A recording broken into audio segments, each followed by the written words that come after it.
एक के बाद एक लगातार आंसुओं से भरी दास्तां। इस्तांबुल में जमा हुए ये लोग चीन के शिनजियांग प्रांत में रहने वाले वीगर मुसलमान हैं, जिनके बच्चों को उनसे दूर कर दिया गया है। शिनजियांग में रहने वाले वीगर, कजाक और दूसरे सभी अल्पसंख्यक समुदाय के लोग, जिनकी भाषा और संस्कृति है, उन्हें सरकार ऐसे विशाल कैंपों में रखकर चीनी भाषा और कम्युनिस्ट पार्टी से मोहब्बत करना सिखा रही है। इन कैंपों के अलावा चीन कुछ और भी बना रहा है, ऐसे बड़े बड़े स्कूल जहां बच्चों को रखा जाता है। इस किंडरगार्टन में सैकड़ों बच्चों के सोने का इंतजाम है। हमने एक कैंप को फिल्माया। यहाँ बड़ों को रखा जाता है और उनके बच्चों को पास ही के एक स्कूल में रखा गया है। इस स्कूल में तारों की बाड़ और कैमरों के अलावा नोटिस लगे हैं, जिसमें लिखा है कि यहाँ सिर्फ चीनी भाषा बोलने की इजाजत है। Can you imagine though? Can you imagine, Mr. Let me ask you this question. लेकिन चीनी अधिकारियों ने इस आरोप से इनकार किया है कि बच्चों को उनके माँ बाप से अलग किया जा रहा है। ऐसा कुछ भी नहीं हो रहा है। अगर पूरे परिवार को ही किसी एजुकेशन सेंटर में साथ पढ़ने के लिए भेजा गया है तो उस परिवार में ही कोई समस्या होगी। Hello, welcome to legal awareness web series. आज मैं आपसे बात करना चाहूंगा जो जेनोसाइड चाइना में हो रहा है और शायद वर्ल्ड वॉर 2 के बाद का ये सबसे बड़ा जेनोसाइड है। 1 मिलियन से 3 मिलियन तक के उइगर मुस्लिम्स जो हैं इसमें इफेक्टेड हैं। अब चाइना हमारी टेरिटरी में बीच में आ गया। कुछ ये कहा गया कि कोई इंट्रूजन नहीं हुआ, अब सुना है वो वापस जा रहे हैं, 2 किलोमीटर बाहर चले गए हैं। भूटान से कुछ चाइना का झगड़ा टेरिटरी का चल रहा है, नेपाल से चल रहा है, साउथ चाइना सी में वो कर रहा है। पाकिस्तान ऑलमोस्ट एक कॉलोनी बन गया है चाइना की। और इस सब के रहते हुए जिस तरह से वहाँ पे डिसेंट को सप्रेस किया जा रहा है, कल्चरल ऑटोनॉमी छीनी जा रही है, ना तो हम हांगकांग पे बोले, ना हम इस वायलेशन ऑफ ह्यूमन राइट्स पे कोई हमने स्टेटमेंट दिया। बलोच के बारे में ज़रूर हमने स्टेटमेंट दिया था, लेकिन चाइना के बारे में हम नहीं दिया, जहाँ पे बहुत बड़ा रिप्रेशन जो है वो मुस्लिम माइनॉरिटी का हो रहा है। अब ये ज़रा सा एक ग्लोबल पॉलिटिक्स समझें। ऐसा पाकिस्तान के लोग मानते हैं कि चाइना बहुत मुस्लिम फ्रेंडली है। ये ग्लोबल पॉलिटिक्स में ऐसा नहीं होता। इंडिया पाकिस्तान में रशिया जो है वो इंडिया का साथ देता रहा है, यूएसए पाकिस्तान का साथ देता रहा है, लेकिन पैलेस्टाइन इजराइल के झगड़े में रशिया पैलेस्टीनियन मुस्लिम्स का साथ देता है और अमेरिका इजरायली ज्यूस का साथ देता है। तो हमें यह समझ लेना चाहिए कि ये एक हर कंट्री की अपनी पॉलिटिक्स होती है। ताज्जुब की बात यह है कि मुस्लिम कंट्रीज ना सिर्फ इस मुद्दे पर बिल्कुल खामोश हैं, बल्कि वो चाइना को सपोर्ट करते हैं जब कोई वेस्टर्न पावर जो है चाइना पे प्रेशर बनाने की कोशिश करती है। मैं अभी आपको बताऊंगा। अब जो ये मसला है चाइना का, ये चाइना तक कन्फाइंड नहीं है, क्योंकि और बहुत से कंट्रीज इसी तरह की डीएनए प्रोफाइलिंग, इसी तरह की सर्विलियंस, इसी तरह के डिटेंशन सेंटर्स जो हैं बनाने की तरफ कदम बढ़ रहे आ रहे हैं। डेमोक्रेसी जो है वो डिक्टेटरशिप में तब्दील होती जा रही है और बड़े डिस्टर्बिंग डेवलपमेंट्स वेनेजुला में, हंगरी में, ब्राज़ील में, इजराइल में, टर्की में, रशिया में हो रहे हैं। यहाँ जो मुद्दा है वहाँ लोगों की ज़बान, उनकी लैंग्वेज उनसे छीनी जा रही है, उनके ऊपर चाइनीज़ थोपी जा रही है, उनकी जो आज़ादी है, फ्रीडम ऑफ रिलीजन, वो उनसे छीनी जा रही है और उसकी वजह से जो है बहुत बुरे हालात हैं। अमेरिका जिसने कुछ कंट्रीज के लोगों के आने पे बैन लगाया था डोनाल्ड ट्रंप ने, वो यहां मुस्लिम्स को सपोर्ट कर रहे हैं। ये देखिए आप ग्लोबल पॉलिटिक्स। आइए सबसे पहले जो जेनोसाइड पे लॉ है उसको समझते हैं, फिर ये मसले को समझेंगे।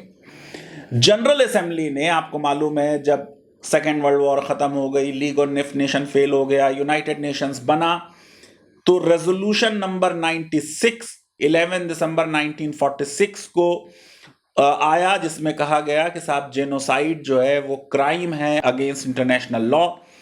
फिर जनरल असेंबली का रेजोल्यूशन 260A 9 दिसंबर 1948 को, जिसमें ये कन्वेंशन बन गया और ये कन्वेंशन 12 जनवरी 1951 को इन्फोर्स हो गया, जब रिक्वायर्ड नंबर ऑफ रेटिफिकेशन जो है वो इसमें हो गया।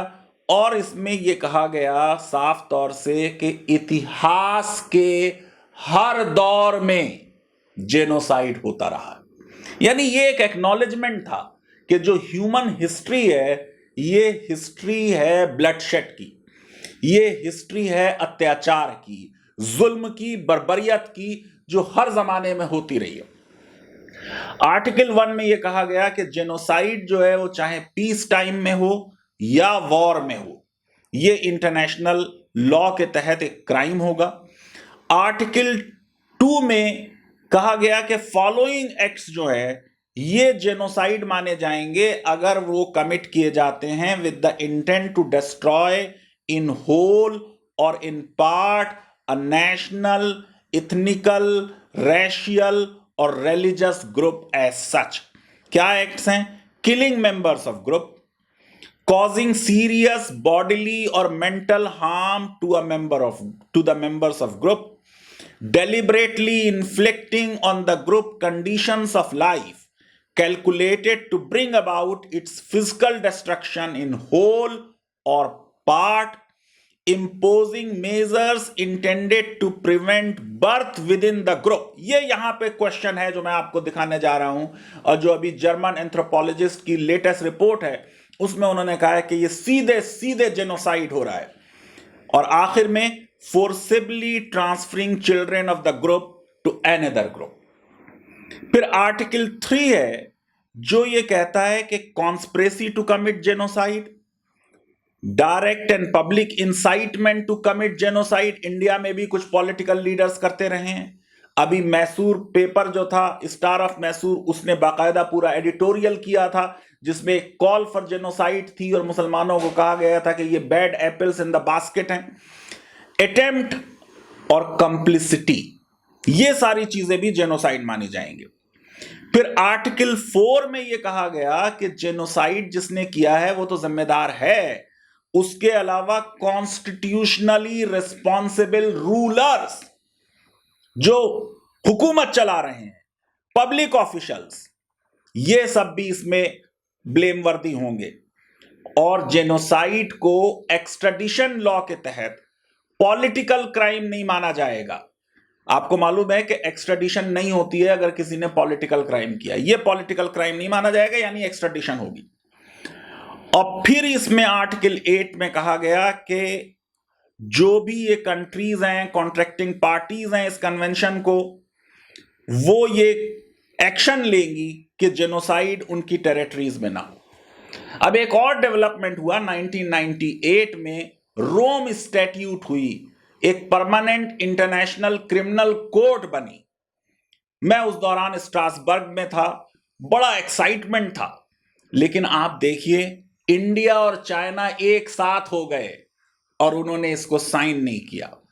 इजराइल, यूएसए, सूडान और रशिया जो पहले साइन किए थे, बाद में लिख के दे दिया कि हम इससे एग्री नहीं करते। फिर भी 123 कंट्रीज इसके मेंबर बने और जुलाई 2002 में ये इन्फोर्स हो गया।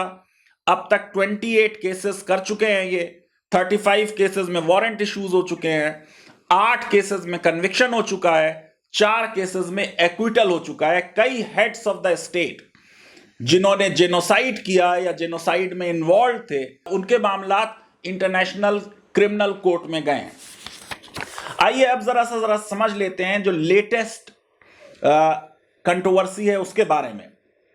ये जिनजिंग एरिया है, रिसोर्स रिच है, चाइना का फ्रंटियर एरिया है, पाकिस्तान, अफगानिस्तान और सेंट्रल एशिया की तरफ।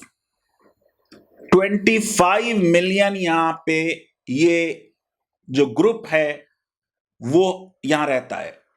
उसमें से अब ये माना जा रहा है कि 1 मिलियन से 3 मिलियन तक शायद री education camps, vocational camp China उन्हें कहता है, या डिटेंशन सेंटर्स में हैं। ये भी एक बात माइंड में रखनी चाहिए कि ये जो उइगर मुस्लिम्स हैं, ये one of the 55 ethnic minorities हैं चाइना में। 10th सेंचुरी से ये मुसलमान होना शुरू हो गए। 16वीं सेंचुरी में ये सारे मुसलमान हो गए। हिस्ट्री बड़ी पुरानी है, कुछ इनके बारे में कहते हैं 9000 साल पुरानी इनकी हिस्ट्री है, कुछ कहते हैं 6400 साल पुरानी हिस्ट्री है। जो ममीज वगैरह पे स्टडीज हुई हैं वो इसमें मैं बता रहा हूं आपको। 1933 में, यानी मॉडर्न चाइना की मॉडर्न हिस्ट्री की बात कर लीजिए, 6000 ईयर्स की हिस्ट्री को छोड़ दीजिए, ये नेटिव्स हैं वहां के। 1933 में, 1944 में ये इंडिपेंडेंट रिपब्लिक थे, ईस्ट तुर्किस्तान रिपब्लिक। और 1944 में जो ये इंडिपेंडेंट रिपब्लिक बना था, ये रशिया की मदद से बना था। लेकिन 5 साल बाद रशिया की मदद से ही जब कल्चरल रेवोल्यूशन हो गया चाइना में, कम्युनिज्म आ गया, तो इनको खत्म कर दिया गया इसका इंडिपेंडेंट स्टेटस। अब वहां जो एक जुल्म और बर्बरियत का बाजार गर्म है, उसकी जो एविडेंस आ रही है, एक कमरे में 16 लोगों को रखे हुए हैं, एक वक्त में सिर्फ एक सो सकता है, 15 जागते हैं, 2-2 घंटे का अपना वो करके वो सोते हैं। ऐसे लोग हैं जिनको 1 साल से नहाने को नहीं मिला है, कई दिन तक खाना नहीं मिलता है, बार बार उनको जो है टॉर्चर किया जाता है, फिजिकल टॉर्चर, मेंटल टॉर्चर किया जाता है, इलेक्ट्रिक शॉक्स दिए जाते हैं। और क्राइम्स क्या होते हैं कि साहब इन्होंने शादी अटेंड कर ली, जो मुस्लिम रीति रिवाजों की सबसे निकाह हुआ, उसमें डांस नहीं हुआ, उसमें लिकर सर्व नहीं हुआ, इस तरीके के चार्जेस हैं।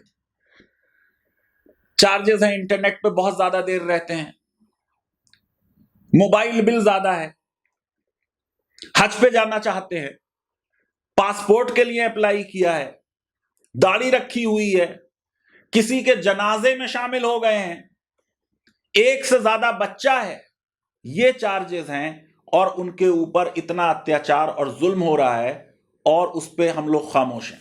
और पूरा विश्व जो है, वेस्ट में जो पश्चिम के देश हैं वो बोल रहे हैं और मुस्लिम वर्ल्ड नहीं बोल रहा है। इस्लामिक वर्ल्ड की अगर मैं आपको बात करूं तो ऑर्गेनाइजेशन ऑफ इस्लामिक कॉन्फ्रेंस ने दिसंबर 2018 में एक्नॉलेज किया ये कि वहां पर कुछ ह्यूमन राइट्स वायलेशन हो रही हैं। बाद में उन्होंने रिट्रैक्ट कर दिया इस स्टेटमेंट को और इसे रिप्लेस कर दिया विद अ स्टेटमेंट जिसमें यह कहा गया कि साहब हम बड़ी तारीफ करते हैं जो पीपल्स रिपब्लिक ऑफ चाइना जो है वो मुस्लिम सिटीजन्स की केयर कर रही है और हम ओआईसी जो है वो उनसे कोऑपरेट करेगी। सऊदी अरब जहां पर खुद बहुत से यूगर्स हैं, चाइना से उनकी इकोनॉमिक टाइज हैं, इसलिए उन्होंने कभी इसको कंडेम नहीं किया। टर्की के फॉरेन मिनिस्ट्री ने कंडेम किया, लेकिन उनके प्रेसिडेंट एर्डोगान चाइना गए और वहां पे उन्होंने कह दिया सब लोग बड़ी शांति से रह रहे हैं और अननेसेसरी एक डिस्ट्रस्ट चाइना के खिलाफ क्रिएट किया जा रहा है। जुलाई 2019 में 22 कंट्रीज ने, देखिए ये वेस्टर्न कंट्रीज हैं, Austria, United Kingdom, Canada, France, Germany, Japan, इन्होंने United Nations human rights committee में रिप्रेजेंटेशन किया और इन्होंने ये कहा कि यहां पे जो जुल्म हो रहा है उसको खत्म किया जाना चाहिए। इसके जवाब में 50 मुस्लिम कंट्रीज ने, जिसमें सऊदी अरबिया शामिल है, सीरिया शामिल है, ओमान, कुवैत, कतार, यूएई, पाकिस्तान, बहरीन, इन्होंने इसको अपोज किया। इजिप्ट, उन्होंने तो वापस कर दिए उइगर जो उनके यहां थे, उनको डिपोर्ट कर दिया चाइना में। और यूएसए जो है वो अब सैंक्शंस की बात कर रहा है। प्रेसिडेंट ट्रंप ने अभी कुछ दिन पहले ही जो है साइन कर दिया है Uyghur human rights policy act. तो यूनाइटेड स्टेट्स की जो चाइना कमेटी है उसके सामने प्रेजेंटेशंस हो रहे हैं, लंबी लंबी रिपोर्ट्स जो हैं वो आ गई हैं इनके जुल्म और बर्बरियत की। उसके बारे में भी मैं जरा सा आपको बता देना चाहता हूं। एक रिपोर्ट 403 पेज की आई है, ये इंटरनल चाइनीज डॉक्यूमेंट है जिसमें 96 पेजेस में तो जी की स्पीचेस हैं जिसमें वो कह रहे हैं बहुत सख्ती से इनसे निपटा जाए। 161 पेजेस में डायरेक्टिव्स दिए हुए हैं, ऑर्डर्स दिए हुए हैं किस तरीके से जुल्म किया जाए। 44 पेजेस में सर्विलियंस किस तरीके से होगी, इन्वेस्टिगेशन किस तरीके से होगी, न्यूयॉर्क टाइम्स के पास ये रिपोर्ट है। और इस तरीके की और रिपोर्ट है जो वॉशिंगटन पोस्ट के पास है, जो वॉल स्ट्रीट जर्नल के पास है। अब आप ये देखिए कि इतने बुरे हालात हो गए हैं कि जिसकी कोई हद नहीं रह गई है। जून 2020 में, अभी पिछले महीने, जर्मन एंथ्रोपोलॉजिस्ट और सिनोलॉजी एक्सपर्ट एड्रियन जेंज ने एक रिपोर्ट रिलीज की है, sterilization, IUDs and mandatory birth control. इसमें उन्होंने ये कहा है कि यूगर वुमेन जो है उनको under threat of force abort करवा दिए जाते हैं बच्चे, अंडरगो कराया जाता है स्टेलाइजेशन सर्जरीज, और एज अ रिजल्ट क्या है कि जो ग्रोथ रेट है इस ग्रुप का वो 2015 से 2018 के बीच 60% कम हो गया है। सीधे सीधे ये जेनोसाइड है कि आप बर्थ कंट्रोल एक ग्रुप का करके उस ग्रुप को खत्म करने की कोशिश कर रहे हैं। जो 2 लार्जेस्ट ग्रुप्स हैं उनमें 84% ग्रोथ रेट कम हो गया है। और आप ये सोचिए कि जो बर्थ रेट डिक्लाइन हुआ है वो 24% है इस रीजन में, जबकि चाइना में, अक्रॉस चाइना, जो बर्थ रेट डिक्लाइन हुआ है वो 4.2% है 2019 में। और मैं आपको फिगर्स दे रहा हूं, 2014 में 2.5% न्यू आईयूडी प्लेसमेंट्स जो थे वो जिनजिंग प्रोविंस में थे, इस्तेमाल हो रहे थे। 2018 में 80% चाइना के पूरे न्यू आईयूडी प्लेसमेंट्स वर इन जिनजिंग प्रोविंस, जबकि इनकी पॉपुलेशन क्या है, 1.8% ऑफ चाइनीज पॉपुलेशन। यानी 1.8% चाइनीज पॉपुलेशन जो है वो पूरे चाइना के 80% न्यू आईयूडी प्लेसमेंट्स का इस्तेमाल कर रही है। कहते हैं ये स्कूल है, वोकेशनल ट्रेनिंग सेंटर है। इनरोलमेंट के बारे में ले लीजिए, जो चाइना के इनरोलमेंट की स्कूल में फिगर है वो 8% है, और यहां इस रीजन में 84% से 148% है। DNA profiling, psychological and physical torture, religious freedom का डिनायल, वहां पे एविडेंस दी है कि साहब वो कोई पिल्स दी जाती हैं, उसकी वजह से फिर वो औरतों के बच्चे नहीं होते। एक अननोन वाइट लिक्विड दिया जाता है जिससे उनको बेइंतहा ब्लीडिंग हो जाती है। और आप सोचिए कि मुस्लिम कंट्रीज जो हैं, जो इस्लाम का नाम पे झंडा उठाए फिरते हैं, उनकी क्या हालत है कि वो सपोर्ट कर रहे हैं चाइना को। जो 22 वेस्टर्न एम्बेसडर्स अपोज कर रहे हैं वो चाइना की सपोर्ट में रिप्रेजेंटेशन दे रहे हैं। वजह यह है कि मुस्लिम कंट्रीज का अपना ह्यूमन राइट्स रिकॉर्ड खुद बहुत खराब है, चोर चोर मौसेरे भाई है। उनके अपने कंट्रीज में खुद कोई फ्रीडम और डेमोक्रेसी नहीं है, और चाइना की पैसा, कॉन्ट्रैक्ट्स, इकोनॉमी इन्वॉल्व है। जैसे इंडिया में भी बहुत मुश्किल हो रही है चाइनीज गुड्स को अपोज करना। और फिर एक उनकी पॉपुलेशन में वेस्ट के खिलाफ एक माहौल बना हुआ है, क्योंकि हम फैक्ट्स पे नहीं जाते हैं, उसकी वो एडवांटेज लेते हैं। ये 1 चाइल्ड पॉलिसी के बारे में जब ये चाइनीज हमारे यहां घुस आए अभी मई जून में, तो एक टीवी एंकर ने यह कहा कि चाइनीज इंडियन से लड़ नहीं सकते, वो बड़े कमजोर हैं, वो तो बहुत प्राइस चाइल्ड हैं, एक ही चाइल्ड वाली पॉलिसी है। और यही टीवी चैनल्स वाले इंडिया में पिछले साल अगस्त में 1 चाइल्ड पॉलिसी जो थे वो एडवोकेट कर रहे थे। तो जैसे चाइनीज आर्मी को ये कह रहे हैं वीक है, 1 चाइल्ड पॉलिसी अडॉप्ट करके क्या इंडियन आर्मी भी वीक हो जाए? मैं ये समझता हूं कि ये एक बहुत ही डिस्टर्बिंग सिचुएशन है, जिस सिचुएशन पे पूरे वर्ल्ड को रिएक्ट करना चाहिए। उनके ऊपर इल्जाम है कि ये किसी टेररिज्म में इन्वॉल्व थे। भाई अगर ठीक है कुछ लोग उनमें टेररिज्म में इन्वॉल्व थे तो उन लोगों को सजा दी जाएगी ना, पूरी एक कम्युनिटी को तो सजा नहीं दी जा सकती। ये पूरा उन लोगों को डिटेंशन सेंटर्स में रख के वो अपनी लैंग्वेज नहीं पढ़ सकते, वो अपने मजहब को नहीं फॉलो कर सकते, उनके ऊपर जो मेजॉरिटी चाइनीज की कल्चर है और लैंग्वेज है वो इंपोज की जाती। स्टूडेंट्स के बारे में लिखा हुआ है कि जब वो छुट्टियों में अपने घर आएंगे तो वो पूछेंगे मेरे माँ बाप कहाँ हैं, मेरे पड़ोसी कहाँ हैं। पूरा डॉसियर उसमें बना हुआ है कि उनसे कह दिया जाएगा कि उन्होंने कोई क्राइम नहीं किया है लेकिन वो रेडिकलाइज हो रहे थे इसलिए उन्हें वहां भेजा गया। अगर वो ज्यादा क्वेश्चन करें तो उन्हें बता दिया जाए कि वहां पे एक स्कोर है, अगर इन्होंने प्रोटेस्ट किया तो उनका स्कोर खराब हो जाएगा, फिर रिलीज नहीं होंगे। यानी हर तरह से डिसेंट को सप्रेस किया जाए।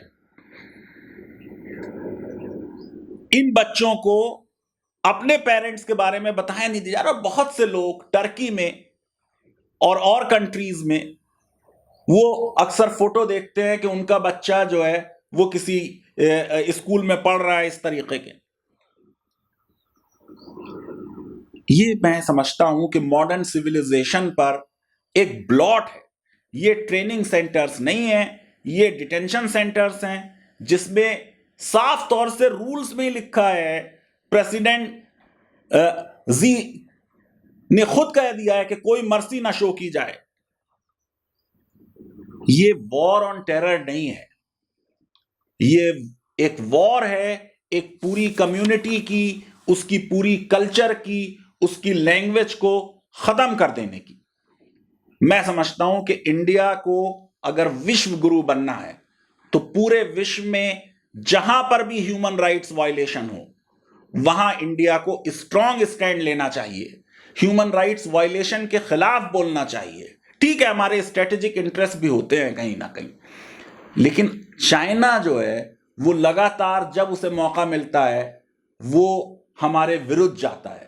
जो हमारा दुश्मन देश है पाकिस्तान उसकी सपोर्ट करता है। इसलिए कम से कम चाइना में जो ह्यूमन राइट्स वायलेशंस हो रही हैं उस पे एक स्ट्रांग स्टेटमेंट भारत से जरूर आना चाहिए। लीगल अवेयरनेस वेब सीरीज अगर आपको पसंद आती है तो मेरी रिक्वेस्ट है कि हमारे इस वीडियो को वाइडली शेयर कीजिए और हमारे चैनल को सब्सक्राइब कीजिए और बेल आइकन जरूर क्लिक कीजिए। बहुत बहुत शुक्रिया, धन्यवाद, थैंक यू वेरी मच।